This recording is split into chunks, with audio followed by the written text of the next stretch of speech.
ஏன் இந்த தொடர்ச்சியான ஒரு வெறுப்பு அரசியலவே முன்னெடுக்கிறாங்க?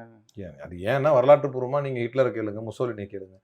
அவங்கள படிச்சு தான் இவங்க வந்திருக்கிறாங்க. நீங்க என்ன கேட்டீங்கன்னா, நான் வரலாற்று பூர்வமா நாங்க வந்து ஃபிடல் காஸ்ட்ரோவ படிச்சோம், சே குவேராவ படிச்சோம்னு நான் சொல்லிருவேன். அந்த கேள்வி அங்க தான் கேட்கணும். ஏன்னா, அவன் படிச்ச ஆள் அப்படி. அவன் எடுத்துக்கிட்ட முன்னுதாரணம் அப்படி. அப்ப நான் அவன சொல்லுவேன், "டேய் உன் முன்னுதாரணம் படியே 15 வருஷத்துக்கு அப்புறம் ஹிட்லருக்கு என்ன நடந்துச்சுன்னு பாரு. உன் முன்னுதாரணத்தப்படியே 25 வருஷத்துக்கு பிறகு முசோலினிக்கு என்ன நடந்துச்சுன்னு பாரு. உன் முன்னுதாரணத்துப்படியே 15 வருஷத்துக்கு அப்புறம் சதாம் ஹுசேனுக்கு என்ன நடந்துச்சுன்னு பாரு. உன் முன்னுதாரணத்தின்படியே 25 வருஷத்துக்கு பிறகு முஅம்மர் கடாஃபிக்கு என்ன நடந்துச்சுன்னு பாரு. நான் சொல்ற உதாரணத்தின்படியே 49 வருஷம் ஆனாலும் ஃபிடல் காஸ்ட்ரோ வந்து தான் தம்பி ரவுல் காஸ்ட்ரோவை கூப்பிட்டு நீ நல்லபடியா ஆட்சி செய்ப்பான்னு சொல்லிட்டு இயற்கையான முறையில் இந்த உலகை விட்டு பிரிந்தாரு. அந்த மக்கள் அவரை இன்னும் வந்து நேசிக்கிறாங்க.